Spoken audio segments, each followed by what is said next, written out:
that made her defiance all the more shocking. How dare a lowly sex worker look at us like that, with such insolence?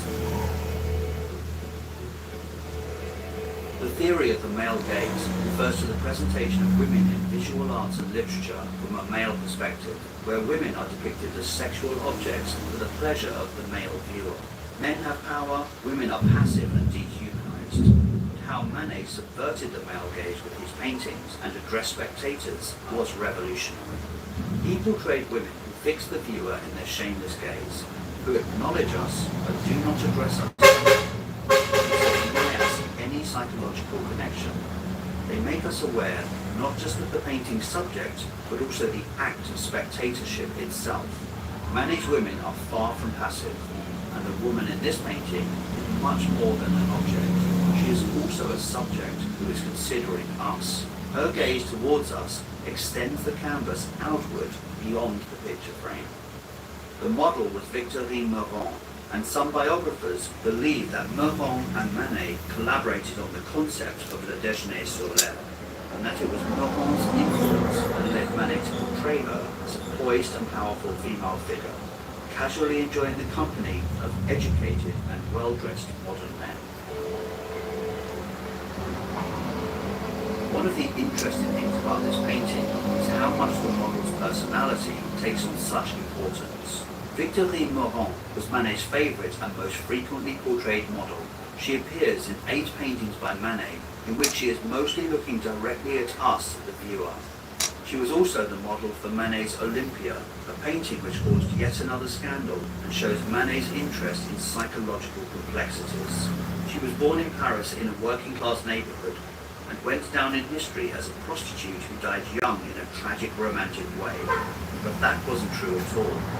Meurent was a respected artist in her own right, who exhibited at the Paris Salon 6 times and was inducted into the prestigious Société des Artistes Français in 1903, and she lived well into her 80s, openly with her female lover. For a working-class woman in the late 19th century, becoming an artist was practically an impossibility, and this shows a fortitude of mind and a strength of character that Manet needed for Déjeuner. Her own self-portrait captures a confident, sceptical and frank-looking woman, and I think her lack of passivity and that confidence is one of the reasons Manet chose her, but also why this painting works so well, and why there was such a scandal. Meurent didn't care what people thought of her body, her morals, or her character. Falcon S, hello, Déjeuner sur l'herbe is much bigger than you might expect, and that was also controversial, because Manet deliberately chose a large canvas size, normally reserved for historical, religious and mythological subjects, whereas this was just a depiction of his own bourgeois lifestyle, with a difference. Manet subverted those bourgeois concepts. The artist is considered the first truly modern painter.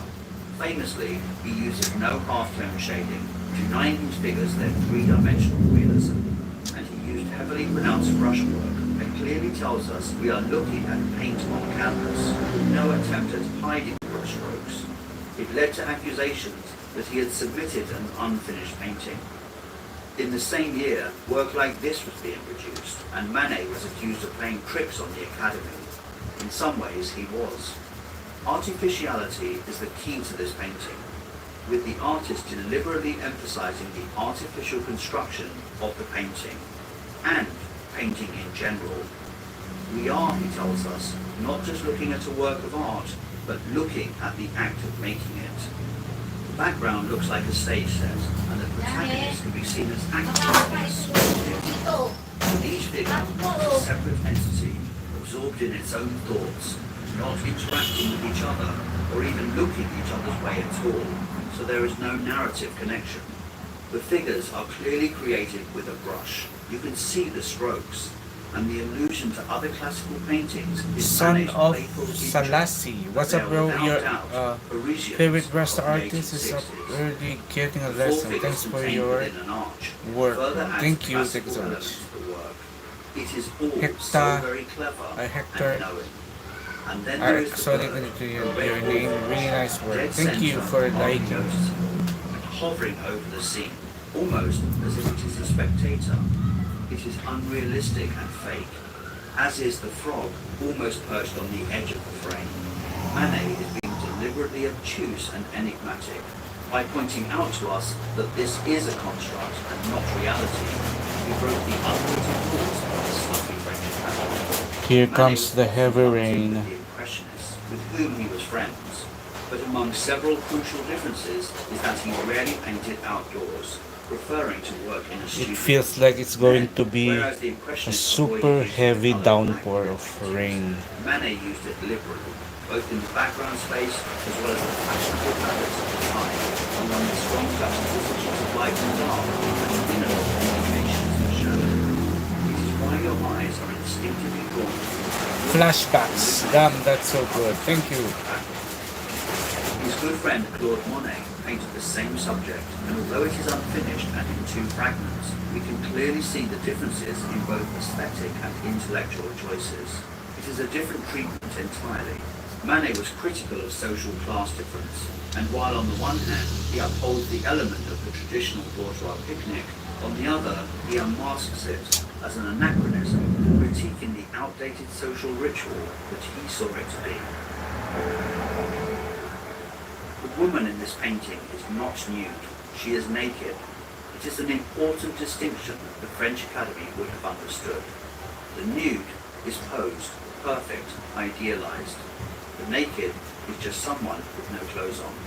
Her discarded clothes and hat lay bundled on the ground beside her. A basket sits on top of her clothing, appearing to have been knocked over as some of its contents have spilled out. Fruits lay on the fallen leaves. A loaf of bread sits on the dirt. Manet also simplified and emphasized outline, opted for unusual cropping, a compressed depth of field, and flat, distorted perspective. The bathing woman in the background, also modelled by Manet, is quite wrong, too large in terms of the assumed distance, pushing the figure further out towards the right, breaking the wall. For a brief period in time, Manet really was the That was a very loud but a whole new thunder. generation of controversial painters were arriving on the scene. Manet's unconventional subject matter, drawn from modern life, and his complete freedom in how he handled paint, made him an important precursor of Impressionism. By 1874, he was showing in Paris new radical work, and receiving negative criticism. Almost by default, Manet moves close to the artistic centre, and conservative critics begin to praise him. The critical tide was turning, and he had a very different kind of relationship with the official establishment in the last 4 or 5 years of his life. But just as things were turning in his favour career-wise, his health starts to decline rapidly, and he is diagnosed with a syphilitic condition. First, he is confined to a wheelchair. Then gangrene sets in. Son of Selassie, I remember when you started that piece. You have come a long way. Wow, thank you. I hope so. Sina Ali, wow, you're so talented. Thank you, Sina. Son of Selassie, yes, I heard thunder and lightning. It sounds like it's coming down. It is. It's so. It's even. I can feel it's going to be a storm right here. Flena Petrov, very good job. Thank you, Flamen Petrov. Déjeuner has become the very image of modernity, which also happens to turn the whole notion of female beauty on its head. His women were neither passive nor idealized, nor just an object of the male gaze. Quite the opposite. His women were indifferent to what we think, and we turn our stare. What Manet managed to do in Le Déjeuner sur l'herbe was to shatter both social and painterly expectations in the very same painting.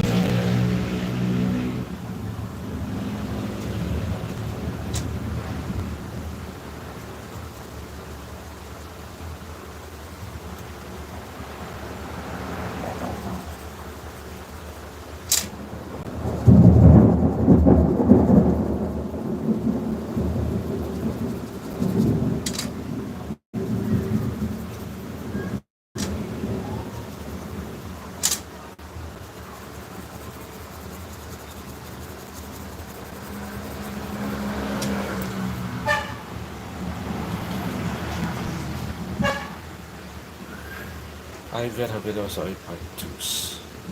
Hello Iver, son of Selassie, I'm going back to sleep now. I will check back in the morning, your nighttime. Oh, yeah. Thank you for dropping by. See you next time.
By the end of the 19th century, Vienna, an uptight, stuffy and conservative city, was changing.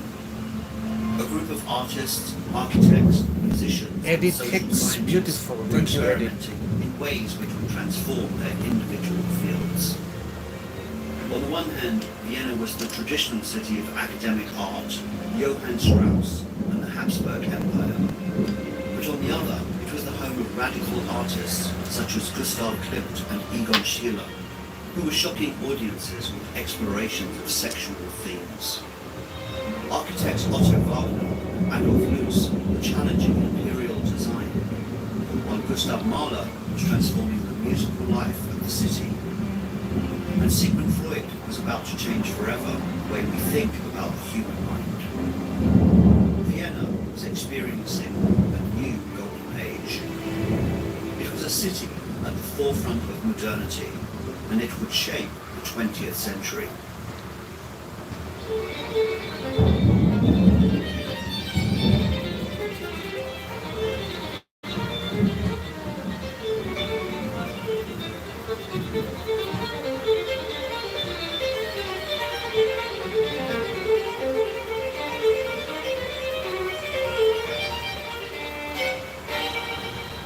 In 1857, Emperor Franz Joseph ordered the building of the Ringstrasse.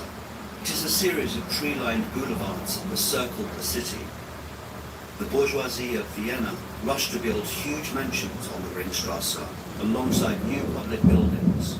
These ostentatious palaces needed to be decorated, and Gustav Klimt and his brother were very successful mural painters. Gustav Klimt became one of the world's most famous artists without the usual personality you would expect. We know very little about him, except that he never married but was a prodigious lover and left behind 14 children by as many women. He lived with his mother his whole life and was terrified of mental illness. Almost a classic case study for Sigmund Freud, and like Freud, he placed sexuality at the forefront of his work. Klimt didn't go to a fine art school, but rather an arts and crafts school, a more practical education where he learned skills and techniques, His lifetime goal was to demolish the snobby distinction between fine art and craft. At the age of 20, Klimt and his younger brother were creating allegorical murals for the new public buildings in Vienna. Their friezes were conservative, mythological images in keeping with 19th century academic painting. But it is in his background as a decorative artist that we find the roots of Klimt's later, more radical work. When both his brother and father died suddenly, Klimt's art would take a dramatic and darker turn. He would still use allegory and symbolism, but he would transform it into a new language that was more overtly sexual and for some more disturbing. He was commissioned to decorate the University of Vienna. The paintings would cause a huge public scandal with their sexually provocative themes, and Klimt was accused of producing pornography. Women were advised to stay away from his work, and the paintings were rejected by the university. Klimt formed a radical new society called the Vienna Secession with other young artists. Their aim was to bring art, craft, architecture and design together in one great movement. The Secession broke away from the pompous historical painting fashionable in the late 19th century and gave contemporary art its first dedicated space.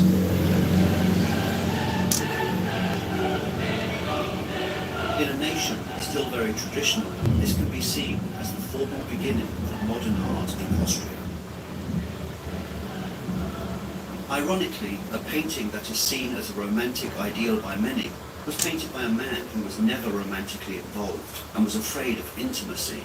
A man who had an obsession with sex, bedded most of his models as well as his subjects, but went home each night to the mother he adored and two unmarried sisters. The painting is square. At 6 foot by 6 foot, it is practically life-size, making us connect to it on a human scale. It is self-contained and deceptively simple. It shows Klimt as the consummate draftsman, an artist who drew every day with live walls. Several things which make the kiss unique. The deliberate contrast between the realistically rendered flesh and the two-dimensional abstract ornamentation creates an effect almost like photo montage. The bodies are painted with a cool contemporary sensuality. They are encased like an ancient Egyptian mummy in cascades of gold and abstract patterns, and everything appears to float in a golden cosmos, outside of time and space. The background is Klimt's new technical invention. He covered the entire canvas with sheets of gold leaf and then painted over the gold with a dark wash, which he then flicked with flakes of gold on top. If we look at where the background meets the meadow, which is primed in a conventional way, we can see how the artist was playing with different textures. He used 8 different types of gold in the kiss. He also builds up texture underneath the gold leaf to give it a 3-dimensional aspect to catch the light, in the same way Byzantine mosaics do. It is gold that we think of when we think of Klimt. His father was a goldsmith, and Klimt had a lifelong fascination with the precious metal. He travelled to Ravenna to see the Byzantine mosaics, a major influence on his golden period. The kiss, with the dazzling glow of the altarpiece, has become an icon for the post-religious age, and the gold surrounding them almost hints at a halo. Gold leaf is fragile and comes in gossamer thin sheets. For the relief sections, gesso, which is a mixture of animal glue and chalk dust.